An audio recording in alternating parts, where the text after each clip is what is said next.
Assalamualaikum anak-anak tersayang. Di video kali ini kita akan belajar kelas 4 tema 1 indahnya kebersamaan, subtema 2 kebersamaan dalam keberagaman, pembelajaran 4. Sebelumnya kita sudah banyak belajar tentang indahnya keberagaman budaya Indonesia. Bagaimana cara menjalin kebersamaan dalam keberagaman tersebut? Mari kita gali lebih jauh. Dengan kerjasama, maka kebersamaan dalam keberagaman akan semakin terjalin dengan baik. Seperti apa ya bentuk kerjasama yang lain? Bacalah teks berikut. Judulnya, Perbedaan Bukanlah Penghalang. Tidak seperti biasa, hari Minggu ini sekolah terlihat ramai. Hari itu, semua siswa diminta datang ke sekolah untuk menghias kelas masing-masing. Hari Senin akan diadakan lomba menyambut Hari Kemerdekaan. Bapak Kepala Sekolah berpesan, tiap kelas harus terlihat unik dengan kreasi anak-anak. Udin dan teman-teman sekelasnya juga datang ke sekolah. Pembagian tugas membuat hiasan telah dilakukan Udin dan teman-teman di hari Jumat yang lalu. Menghias kelas merupakan tanggung jawab bersama. Pagi-pagi, hampir semua siswa di kelas Udin sudah hadir. Hanya Edo dan Marta yang belum terlihat. Edo dan Marta sudah meminta izin pada teman-temannya untuk hadir terlambat. Mereka harus pergi ke sekolah minggu di gereja untuk melakukan ibadah pagi. Udin dan teman-teman lainnya tidak keberatan. Sebelum ke sekolah, Udin dan Siti mampir ke rumah Edo, lalu ke rumah Marta untuk mengambil bahan dan hiasan kelas yang telah disiapkan. Udin dan teman-teman memahami bahwa hari Minggu pagi merupakan waktu ibadah bagi Edo dan Marta yang beragama Katolik. Perbedaan waktu dan cara beribadah tidak menghalangi niat kerjasama mereka. Siang hari sekolah semakin ramai. Kelas-kelas sudah terlihat indah dan semarak dengan hiasan merah putih buatan siswa sekelas. Begitupun kelas Udin. Edo dan Marta juga sudah terlihat di antara mereka. Selesai ibadah pagi di gereja, Edo dan Marta menyusul datang ke sekolah. Senang sekali Udin dan teman-teman berbagi tugas. Ada yang menggunting kertas, ada yang naik ke atas meja untuk menggantung lampion kertas. Ada juga yang menghias pintu dengan pita kertas merah putih. Lelah tidak terasa. Ketika tiba waktu sholat zuhur, Udin, Siti, serta teman-teman lain yang beragama Islam menjalankan ibadahnya. Edo, Marta, Dayu, serta beberapa teman lain yang tidak menjalankan ibadah sholat melanjutkan pekerjaan menghias kelas. Menjelang sore, pekerjaan sudah selesai. Kelas Udin sudah terlihat semarak. Walaupun berbeda-beda, bekerja sama selalu menyenangkan. Perbedaan tidak menjadi penghalang untuk bekerja sama. Dari teks di atas, carilah gagasan pokok dan gagasan pendukungnya. Tulislah pada tabel berikut. Yuk kita bahas gagasan pokok dulu ya. Gagasan pokok di paragraf pertama, menghias kelas merupakan tanggung jawab bersama-sama. Gagasan pokok di paragraf 2, perbedaan waktu dan cara beribadah tidak menghalangi niat kerjasama mereka. Gagasan pokok paragraf 3. Perbedaan tidak menjadi penghalang untuk bekerja sama. Kita lanjutkan ke gagasan pendukung paragraf 1, 2, dan 3. Gagasan pendukung paragraf 1. Tidak seperti biasa, hari Minggu ini sekolah terlihat ramai. Hari itu, semua siswa diminta datang ke sekolah untuk menghias kelas masing-masing. Pendukung yang ketiga, hari Senin akan diadakan lomba menyambut Hari Kemerdekaan. 4. Bapak Kepala Sekolah berpesan, tiap kelas harus terlihat unik dengan kreasi anak-anak. Pendukung yang kelima, Udin dan teman-teman sekelasnya juga datang ke sekolah. 6. Pembagian tugas membuat hiasan telah dilakukan Udin dan teman-teman di hari Jumat yang lalu.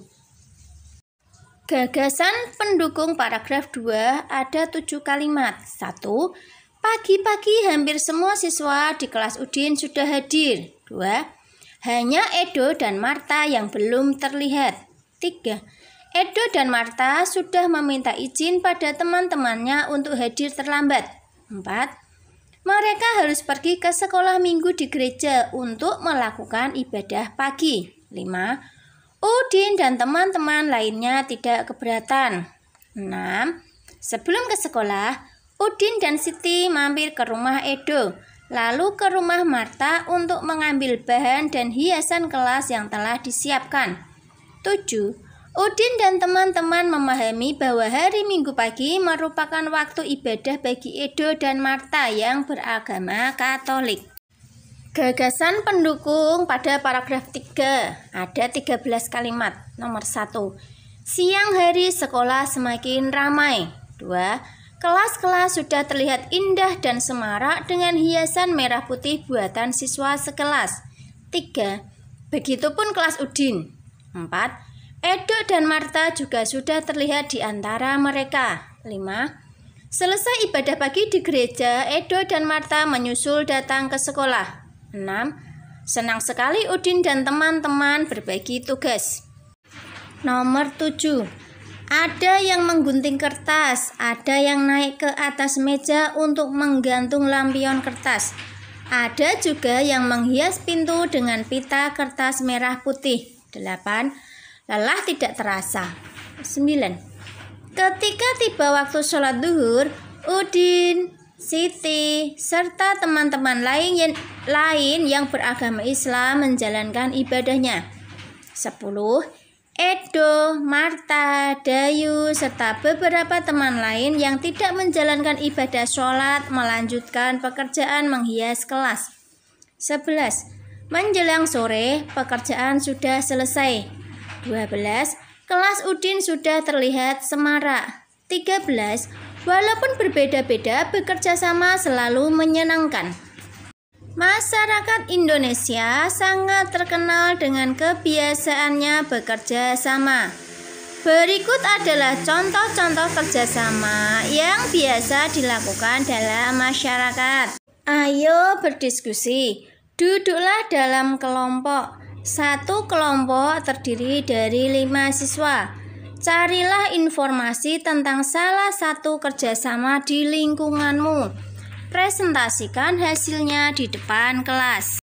Kita bahas soal selanjutnya, kerjasama. Di sini contohnya gotong royong. Contoh gotong royong itu salah satunya membuat taman. Sedangkan bukan contoh dari gotong royong itu membuat taman tapi dibayar. Ciri-ciri gotong royong itu dilakukan secara bersama-sama, sedangkan pengertiannya bekerja sama untuk mencapai hasil yang diinginkan. Ayo mencoba. Tahukah kamu tentang jam gadang? Jam gadang adalah menara jam yang terletak di pusat kota Bukit Tinggi di Provinsi Sumatera Barat. Dinamai jam gadang karena menara ini memiliki jam dengan ukuran besar pada 4 sisinya. Temukan sudut-sudut yang ada di jam gadang tersebut. Ukurlah besarnya sudut dengan menggunakan busur. Yuk kita bahas. Bagian rumah gadangnya pondasi. Prediksiku 45 derajat. Besar sudut sebenarnya 45 derajat. Terus ada atap, prediksi 110, besar sudut sebenarnya 135 derajat. Tangga, prediksi 90 derajat, besar sudut sebenarnya 90 derajat. Terus ada lagi bagian pondasi sebelah kanan dan bagian pondasi sebelah kiri, prediksi 90 derajat, besar sudut sebenarnya 90 derajat. Diskusikan hasilmu dengan hasil temanmu. Apakah sama?